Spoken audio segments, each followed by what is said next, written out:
নানা প্রতিকূল পরিস্থিতির মধ্যে যেভাবে চিত্র সাংবাদিকেরা সামাজিক জীবনযাপন এবং রাজনৈতিক ঘাত প্রতিঘাতের বিভিন্ন রকম চিত্র তুলে ধরেন, তারই এক নাটকীয় নিদর্শন মিলেছে ক্যালকাটা প্রেস ফটোগ্রাফার অ্যাসোসিয়েশনের আয়োজিত সরস্বতী পুজোর থিমে। আমাদের সঙ্গে এখন রয়েছেন ক্যালকাটা প্রেস ফটোগ্রাফার অ্যাসোসিয়েশনের কর্মকর্তা। এবার আমরা তার সাথে কথা বলে নেব। এই প্রদর্শনী কিভাবে শুরু হলো, কবে থেকে শুরু হলো? অ্যাকচুয়ালি তোমরা জানো নিশ্চয়ই 2020-তে কি মহামারী নেমে এসেছিল আমাদের, শুধু ইন্ডিয়ায় নয় পৃথিবীতে। যে মহামারীর জন্য লকডাউন করতে হয়েছিল, মন্দির বন্ধ করতে হয়েছিল, সবকিছু বন্ধ, পুরো বন্ধ ছিল। কিন্তু আমরা এমন একটা প্রফেশনে কাজ করি সাংবাদিকতায়, সেটা আমাদের বন্ধ বলে কিছু হয় না। সিদ্ধান্ত নিয়েছিল মালিকরা কাগজ বন্ধ করতে হবে কিনা, কাগজ বন্ধ করবো কিনা। ভারতবর্ষের বেশ কিছু কাগজ বন্ধও করেছিল, কিন্তু সেই বাঁধ ভেঙে আমরা ওই মরণ যা অবস্থা ছিল সেই অবস্থায় আমরা মানুষকে সচেতন করার জন্য ঝাঁপিয়ে পড়েছিলাম। করোনাকে আমার পৃথিবী, আমার ভারতবর্ষ জয় করেছে। আমরা সেখান থেকে সেই 2020 থেকে আমাদের অফিসে ঢোকার কোনো পারমিশন ছিল না, কিন্তু আমরা কাজ করতাম রাস্তায়, সেই ছবি মেলের মাধ্যমে অফিসে পাঠাতাম। আর বসতে তো হবে কোথাও, চা খেতে হবে, বাড়ি থেকে চা বানিয়ে এনে বন্ধু বান্ধবরা যারা আমরা একসাথে কাজ করছি সবাই আমরা এখানে এসে আড্ডা মারতাম। সেখানে আমাদের এই জায়গাটার নাম হয় বগডুবি। তারপর থেকেই আমাদের এই পথ চলা। আজ এই চিত্র প্রদর্শনীর যে থিম, চিত্র যেটা ভয় শূন্য, সেই সম্বন্ধে কিছু বলবেন? সম্বন্ধে বলার যেটা প্রথম, সেটা হচ্ছে চিত্র সাংবাদিকটা ভয় শূন্য, ঠিক আছে? আর এটা তো রবীন্দ্রনাথের একটা লাইন। সেখান থেকে ওটা চিত্রটাকে চিত্র করে অন্যভাবে এই ক্যাপশনটাকে করা হয়েছে। এখন বছরের পর বছর চিত্র সাংবাদিকরাই বোধহয় একমাত্র নির্ভীক ভাবে কাজ করে। আমি কাউকে ছোট না করেই বলছি, আমার অন্য কোনো এই প্রফেশনাল অন্য কাউকে বাদ দিয়েই বলছি, যাদের গোলাগুলির মাঝখানে দাঁড়িয়ে ঝড় বর্ষা বাদল ভয়াবহ তোমার বন্যা গলা জলে নেমে ডুবে একমাত্র চিত্র সাংবাদিকরাই কাজ করে। ফলে চিত্র যেটা ভয় শূন্য, আমি মনে করি এটা খুব অ্যাপ্রোপ্রিয়েট। 2 নম্বর ব্যাপারটা যে সাংবাদিক আর চিত্র সাংবাদিকদের মধ্যে কোনো তফাৎ নেই কোথাও, মানে কাজ দুজনেরই এক। কেউ করছে থ্রু দ্য পেন, কেউ করছে থ্রু দ্য লেন্স, ঠিক আছে? তো সেক্ষেত্রে আমাদের রিস্কটা আরো বেশি। আমি কাউকে আবার বলছি ছোট না করেই, আঘাত না দিয়েই বলছি। আমাদের বহু মারাও গেছে কাজ করতে, যে এখানেই তার একজনের ছবিও আছে, আপনি দেখেছেন, ইন্টারন্যাশনাল খুব বিখ্যাত মানুষ। না, অথচ একমাত্র কলকাতা শহর যেখানে আমাদের কোনো জায়গা নেই। কলকাতা এক বিখ্যাত ক্লাব রয়েছে, যদি আমি সেখানকার পুরোনো অ্যাসোসিয়েট মেম্বার, মানে আমারও সেখানে ভোটার রাইট নেই। আমি যাই 42-45 বছর ধরে আমি সেখানে রয়েছে। অথচ আমাদের এত চিত্র সাংবাদিক, আমরা সমস্ত দীর্ঘবছর, আমি ব্যক্তিগতভাবে 40-42 বছর ধরে প্রেস ফটোগ্রাফি করেছি, ঠিক আছে? 1980-81 সাল থেকে প্রেস ফটোগ্রাফি করেছি। 2000 সালে রিটায়ার করেছি, তারপরেও করেছি বেশ কয়েক বছর। এখন অনেক কমিয়ে দিয়েছি, বয়স হয়ে গেছে প্রচুর।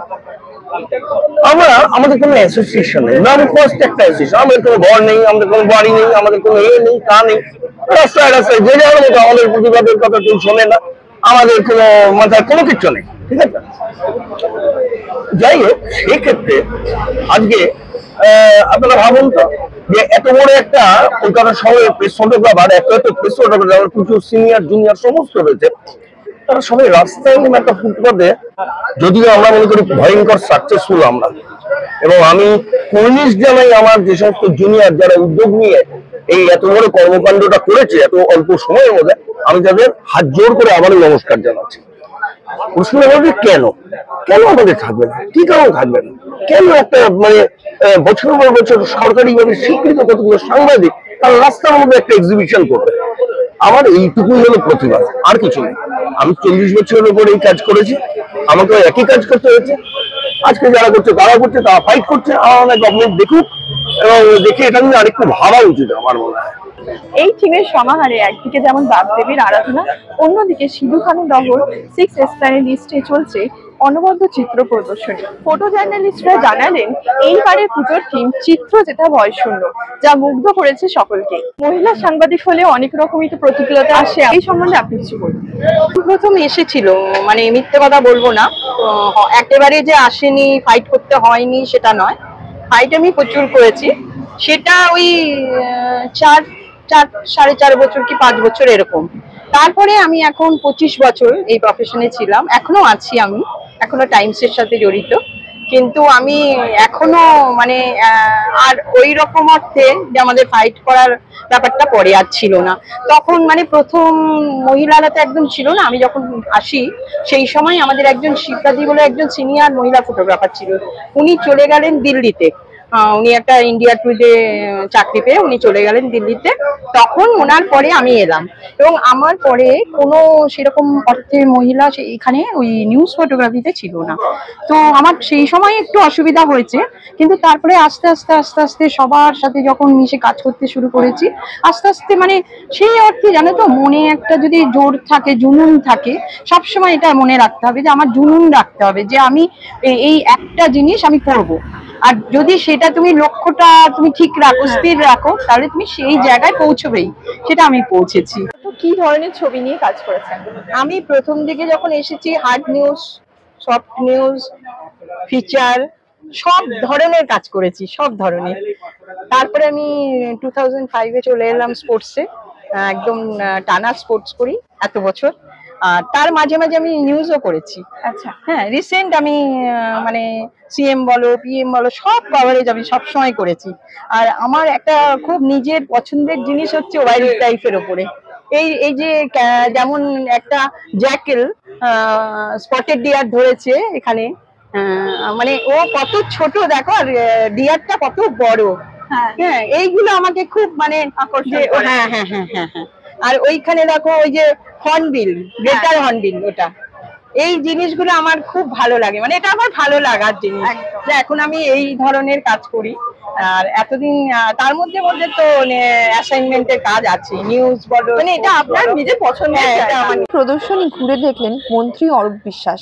আজ সরস্বতী পুজো উপলক্ষে চিত্র প্রদর্শনীতে উপস্থিত থেকে তার কেমন লাগছে সেই বিষয়ে জেনে নেব।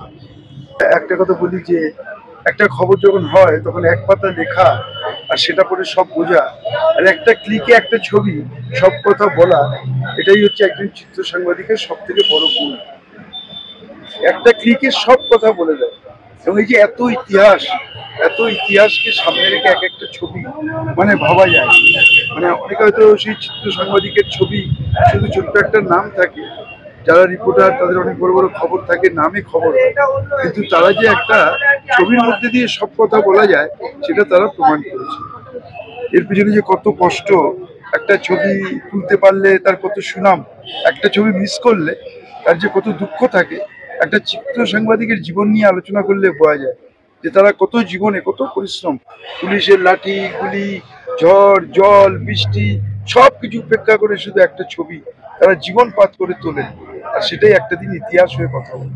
দুর্দর্শ লাগছে, কয়েকটা ছবি তো মানে ভোলার নয়, এর মধ্যে অনেক ইতিহাস সাক্ষী আছে, অনেক প্রেক্ষাপট রয়েছে, অনেক জায়গার কথা বলা আছে, অনেক রাজনীতিবিদের ছবি আছে, সবটাই বলে দিচ্ছে। আমি প্রত্যেকটা অন্তরের অন্তঃস্থল থেকে অভিনন্দন জানাই যে একটা ইতিহাস সাক্ষী রেখে এরকম একটা প্রদর্শনী করা। আপনার কেমন লাগছে? আমি মাননীয় মন্ত্রীর কথার খেয়ে ধরেই বলি যে ছবি কথা বলে। সবচেয়ে ভালো লাগলো যে এরকম একটা এক্সিবিশন যেখানে কোনো সেই অর্থে পরিকাঠামো মানে বড় হল নয়, একবারে খোলা রাস্তার নিচে, কিন্তু আন্তরিকতার কোনো অভাব নেই। প্রচুর যেমন বিখ্যাত ফটোগ্রাফাররা রয়েছেন, সেরকম অখ্যাতরও রয়েছেন, কিন্তু সবাইকে মিলে এত সুন্দর একটা এক্সিবিশন, এবং এই ছবি দেখেই বোঝা যাচ্ছে তার কথা। সুতরাং এত একটু অনবদ্য এবং অন্যরকম, বিশেষ করে এমন অনেকগুলো ছবি রয়েছে যেগুলো আলাদা করে কথাই বলে, এবং সেগুলো বোধহয় এরকম আর্কাইভ হয়ে থাকবে। সব মিলিয়ে এরকম সরস্বতী পুজোর দিন, ভ্যালেন্টাইন ডেতে একটা অনবদ্য উপস্থাপনা। সবাইকে অনেক অনেক অভিনন্দন। এত খেটে সত্যি তো খুব কষ্ট করে এরকম একটা জায়গায় পৌঁছানো।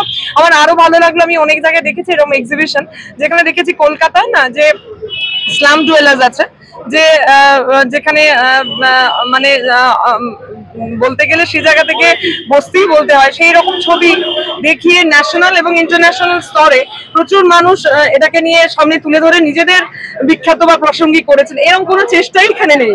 সুতরাং কলকাতার মতন করে যে একটা সুন্দর এক্সিবিশন, সেটা আরো ভালো লাগলো। কলকাতায় হয়তো কোনো জায়গায় দারুণ সুন্দর গ্ল্যামার, আবার অনেক জায়গায় খানাখন্দ আছে, এটা কলকাতা। তবে ওই আলাদা করে বস্তি তুলে ধরবো, গরিবি তুলে ধরে যে বিখ্যাত হওয়ার প্রচেষ্টা এখানে নেই, এটা বেশ অন্যরকম ভালো লাগলো।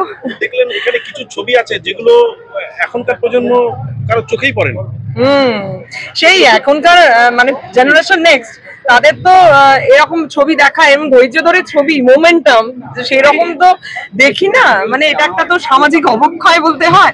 এখন আর কেউ, আগে তো ফেসবুকের সময় দেখেছিলাম কিছু লিখলে টিকলে পড়তো, এখন রিলের যুগ চলছে, বুঝেছেন? সুতরাং 5 মিনিট সময় নষ্ট করে যে একটা কোনো বিশেষ ক্ষণের ছবি তুলবে তেমন তো সময় কেউ ব্যয় করে না। তা সত্ত্বেও এইগুলো যা দেখলাম সেগুলো ইতিহাস, সেগুলো আর্কাইভ এবং কলকাতার ইতিহাসে সাক্ষী হয়ে থাকবে। আপনাদের অনেক অনেক শুভেচ্ছা অভিনন্দন। 14 এবং 15 ফেব্রুয়ারি ধরে চলবে এই চিত্র প্রদর্শনী। এই প্রদর্শনীতে প্রায় 240 জন প্রেস ফটোগ্রাফারদের ছবি থাকবে, যার বেশিরভাগ প্রিন্ট মিডিয়াতে প্রকাশিত। কলকাতা থেকে সৃজিতা শীল, দেশের সময়।